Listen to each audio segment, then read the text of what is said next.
David Lincoln Productions.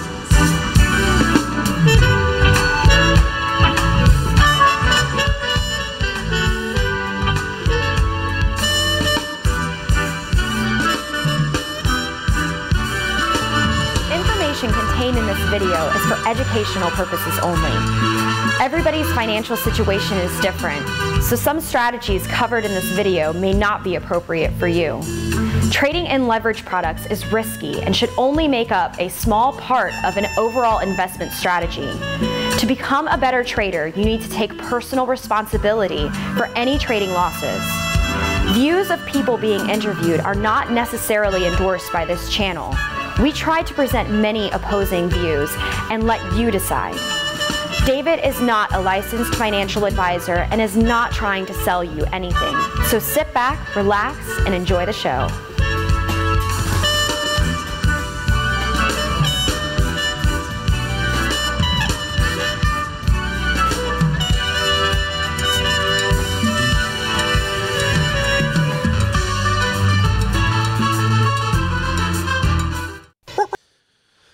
Coming to you live without a net from Orleans, Massachusetts. It's your host, David Lincoln, and here with you today to sum up the week on a Sunday afternoon. This is something new that I am trying, of course, live without a net, so we could crash and burn here potentially, but I wanted to take a look at actually summing up what happened last week as a whole. It seems like a lot of times we get sort of tunnel vision and we just worry about like the last day or the next day, and I thought it might be useful to actually just kind of examine last week real quick as we look ahead to tomorrow, and as we also look ahead to the futures opening in a couple hours. Now, just a quick word on that. A lot of people right after the close were saying, oh boy, futures are really going to be down Monday. We're definitely, we're going to be tanking immediately on Monday. And to have a foregone conclusion as to what's going to happen on Sunday night in the futures right after the close on Friday is a little bit silly, of course. We have seen mixed press coverage over the weekend, bullish and bearish articles. So if everybody said we were going to go down, then I would be contrarian on that. It seems like the news story which is dominating is the United States attacking Syria, bombing, but a big part of that story seems to be that this was just one event and it's come and gone and it's over with now. So I don't think you can say which way the futures are going to go. You can say, but it's a guess. Let's put it that way. But let's go back over last week a little bit and take a look. I do have some notes, and I am going to go to my Thinkorswim screen here. So let me pull up a E-minis chart for last week, and we'll take a look-see at that. So basically last Sunday, here's a 10-day chart. So last Sunday, I remember being pretty hesitant to make any sort of prediction because things looked good. I came on last Sunday after the futures had already opened, and they were up a little bit, but after weeks of getting 1% moves almost every day, stuff being up a little bit, it didn't really mean all that much. It might not stick overnight. I have a note here that the VIX last Sunday was around 2150. And then we had a negative news story coming into Monday. And Monday on the open, the Dow was down 500. And Monday was a day where we had a huge reversal. So from the bottom to the top was a huge swing.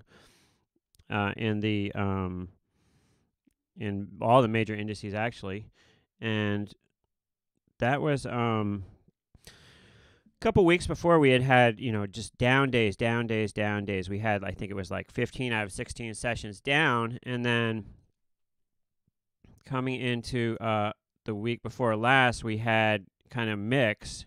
And then coming into last week, actually 2 weeks ago, it was up most days after being down, down, down. And then so coming into last week, we wanted to see if it was going to hold. And I was saying on Sunday that, we may be moving into sort of a sideways range now. And as long as we weren't going to accelerate more to the downside, that the volatility would come in.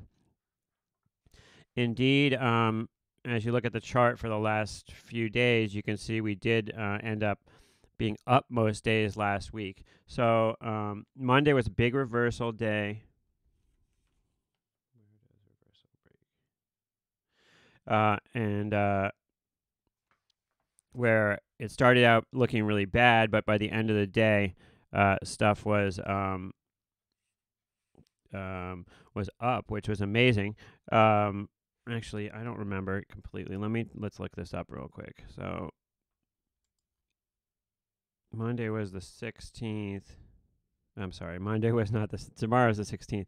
Monday was the 9th, and we got this. Yeah, we got this.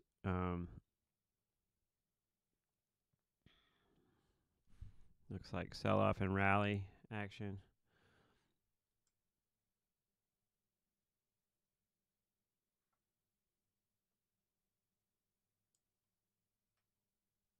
Sunday.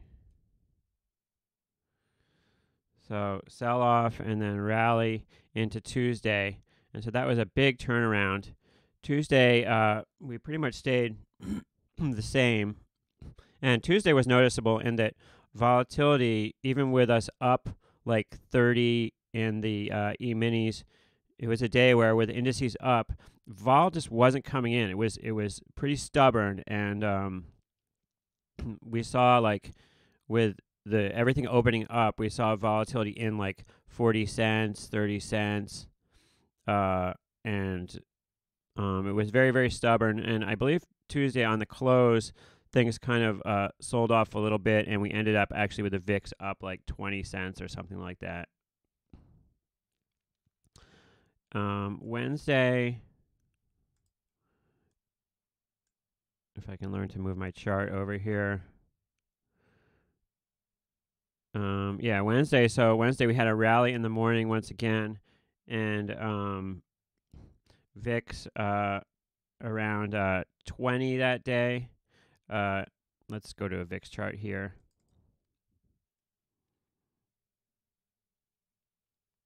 And you can see it pretty firm, but actually backing off a little bit in the VIX. UVXY around 1950. And then Thursday and Friday, we just had a precipitous walk down in volatility. But Friday, we had a very interesting end of the day in that everything sort of sold off at the last minute around 3 o'clock. And then, came back. So it was like, it seemed like we were just going to sort of cascade into the close, but everything came back again, and the sell-off reversed itself, came back, and the gains that we had made in the morning in the VIX, we were able to ultimately hang on to, which was really cool. I'm having problems manipulating my charts here. So here's that sell-off at the end of Friday, and then the comeback. And then if we look at the VIX, the opposite, of course, the vol starts to go back up. It actually did go positive for a sec, and then back down, ending with the VIX down. I think it was like $1 on the day, and us actually ending up in contango. So, after weeks of down, we completed the second week of at least 50% of the days being up days on the week. And also, I noticed that the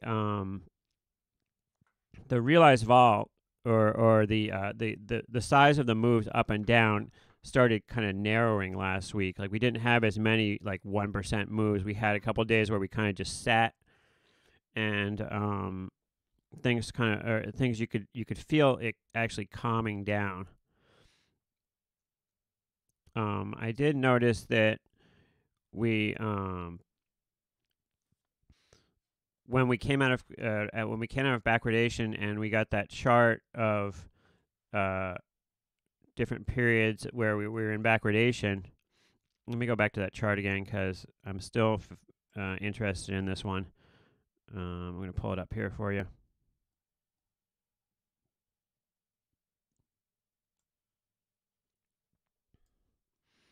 Okay, let me make sure you can see that. So this period, February 2nd to February 22nd, 14 days of backwardation.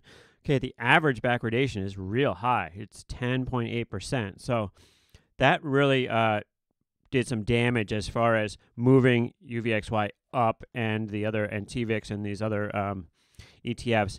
That actually did put some serious pressure to the upside and did move the level of these issues a little bit higher, or at least was moving in that direction. So I did notice that as a standout thing. And we'll have to see if we are able to stay in the structure of contango going into this week, or if we bust out of it. Now, a lot of people right on the close were saying, oh, that's it, back in backwardation. Other people were saying, why are you getting excited about contango? I've been trading this for 2 months now, and backwardation is the norm. And, how short is our memory, or how short have some people been trading that backwardation is the norm? It's not really the norm, as shown by this chart. Most of the time we are in contango, and if we can stay in contango for a little while and start to build that curve so it's steeper and steeper, we will have sort of armor against going back into backwardation. A down day does not put you from contango into backwardation once you're firmly in contango. The question is, do we get sideways action next week like we did last week? I would think that if we do get sideways action, if we do get like at least 2-3 days of up days, that we will start to see the curve really start to steepen and become more and more firmly in contango. But we don't know what's going to happen Monday. I do reject people saying, though, that for sure we're going down, for sure we're opening way down in the futures, because this Syria thing is not completely out of nowhere. There was some rumblings that this might happen, and it has been reported as like a one-shot event. So, and I did see in the Facebook group, somebody was talking about ETFs concerning oil. We may see oil prices, and somebody was making the point that, like, look, if this was an event that everybody was worried about, now that we're past it, they might sell the news, and oil prices could go back lower because, the uncertainty of the event is over. The event's happened. And who knows, the next event in the market could come out pretty soon. We do have earnings this week. There's a few earnings each day. If you do check out in the Facebook group or to go to investing.com, there is a list of the companies declaring earnings. So that's pretty interesting.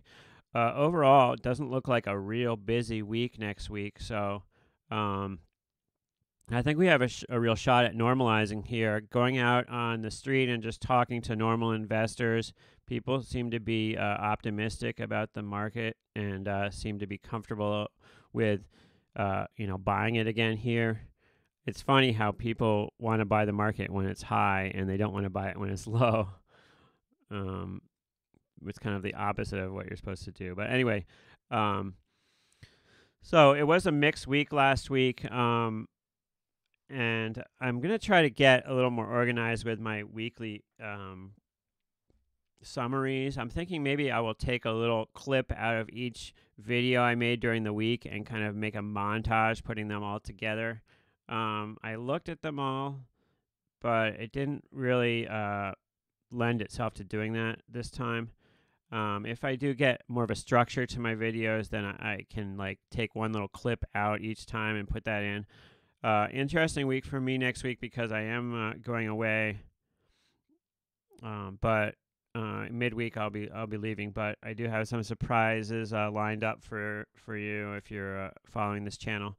So please check it out, and thanks for checking in with me. And I guess we will look forward to what happens with the futures opening, because futures will be opening pretty soon for the evening, and we will know for sure what happens with futures opening. So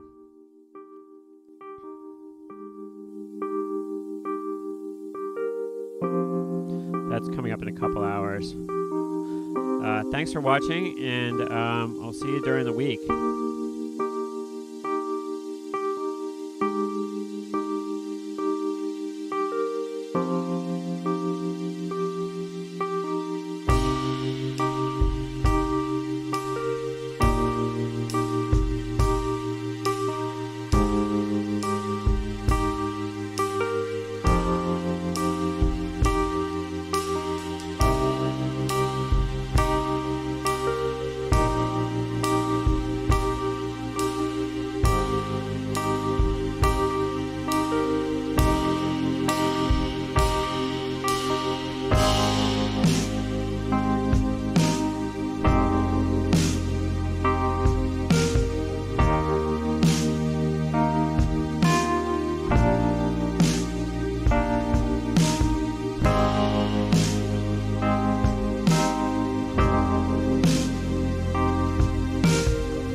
Also, if I